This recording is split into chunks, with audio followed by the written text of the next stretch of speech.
Welcome to the Get Published podcast, sponsored by Brodie Consulting Group. To get more information about our coaching, publishing, executive ghostwriting, and podcast production services, go to getpublishedpodcast.com. Hello, I am Paul Brodie, and thank you for joining us for another episode of the Get Published podcast, where we help authors get published with a proven system that works. Today, we're being joined by Angelo Ponzi, author of What Keeps You Up at Night, which is going to focus on the aspects of growing a successful business, and it is coming out this fall. Angelo, welcome to the show. Thank you very much. I really appreciate it. We are thrilled to have you on the show. Are you ready to get started? I am. All right. Question number one.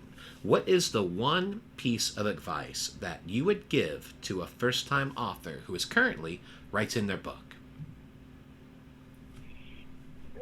It's probably the advice that was given to me, and that is to develop an outline first as opposed to just starting to write. It's like anything, having a structure that you can work towards. You can always deviate from it, which I have several times actually. But the point is I had a roadmap that I'm trying to follow versus just pontificating and writing and getting lost in the journey. So that was probably the best piece of advice I got, was to really take my time and structure that roadmap before I started to really dig into it. And what do you feel is the hardest part about getting published?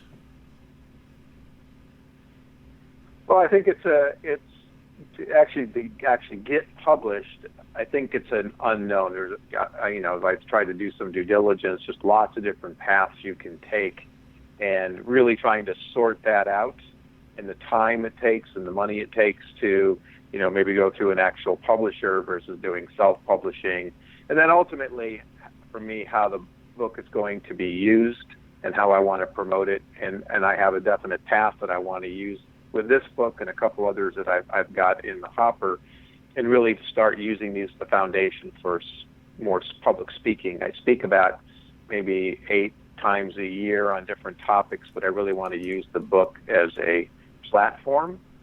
So really finding that for the publishing side to really finding a way to get it out there to the broadest audience possible. Yeah, it really is a game changer. When I did my second book, which was called Motivation 101. It's been a long day. But when Motivation 101 came out, at the time I was charging $500 a speech.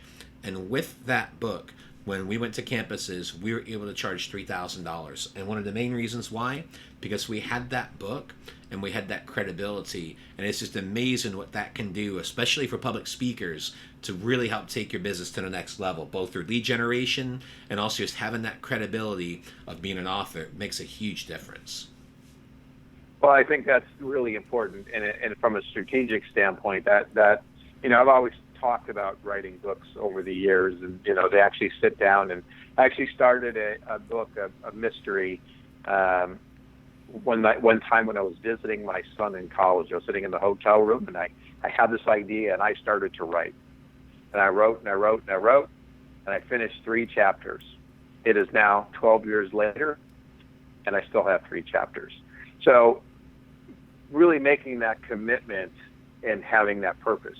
With this book that I'm putting together, which is about business, which really supports what I do for a living, and to your point, it's a game changer when you're standing up talking from a foundation of being a published author versus, a marketing guy that's got a lot of great ideas and have done a lot of great things.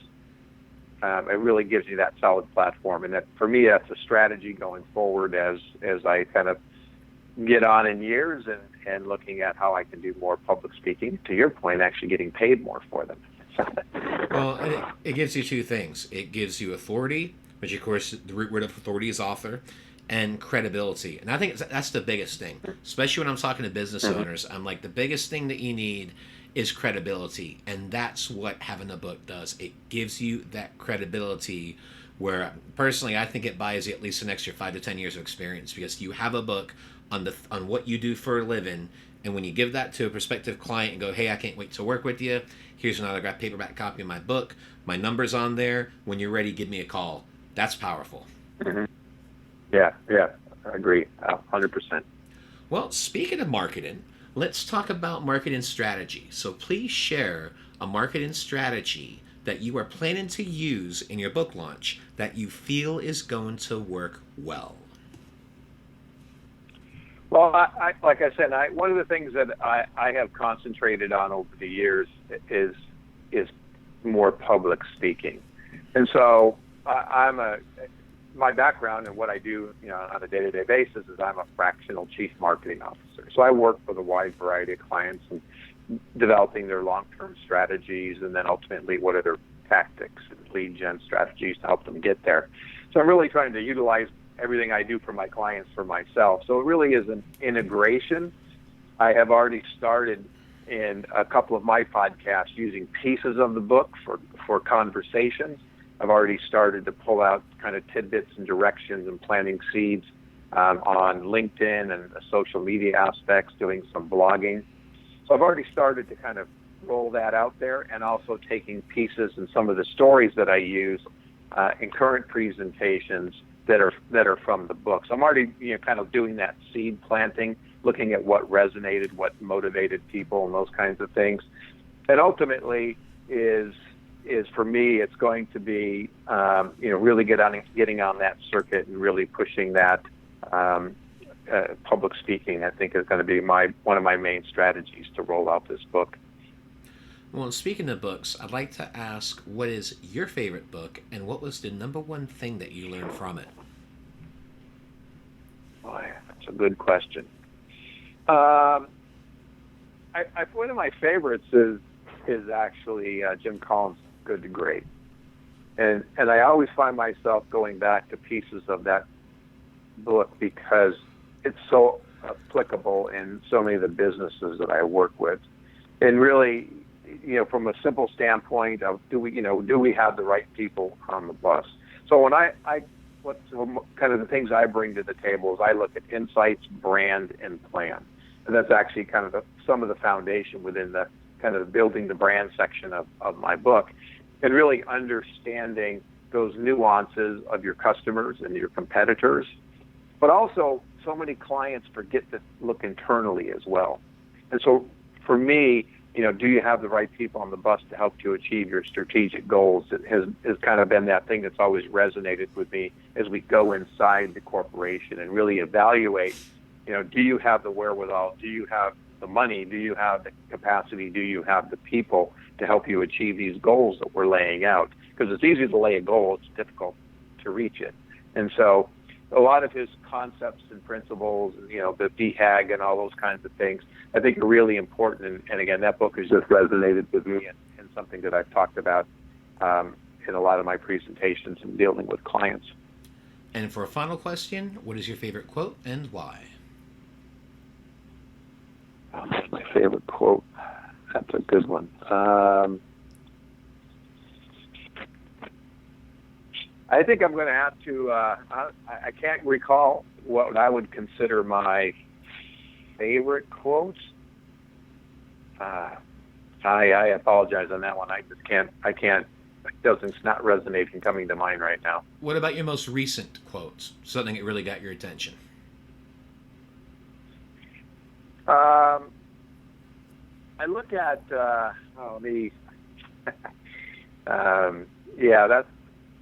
Man, I'm just blanking.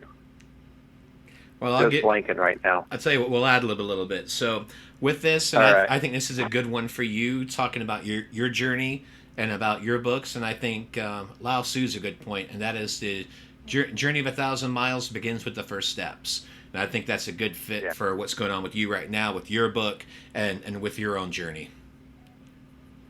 Yeah, perfect. That's a great one. I appreciate that. Thank you. No worries. Well, Angelo, I want to thank you for being a guest on the show. What is the best way for people to find you online?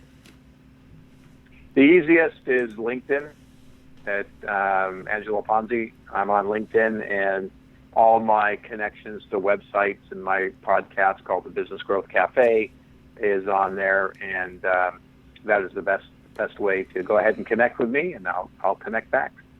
Well, Angelo, thank you once again for being on the show, and I wish you all the best in your author journey ahead. Thank you so much. Thanks again for joining us today. To learn more about how you can be featured in our brand new Get Published business book, go to getpublishedpodcast.com.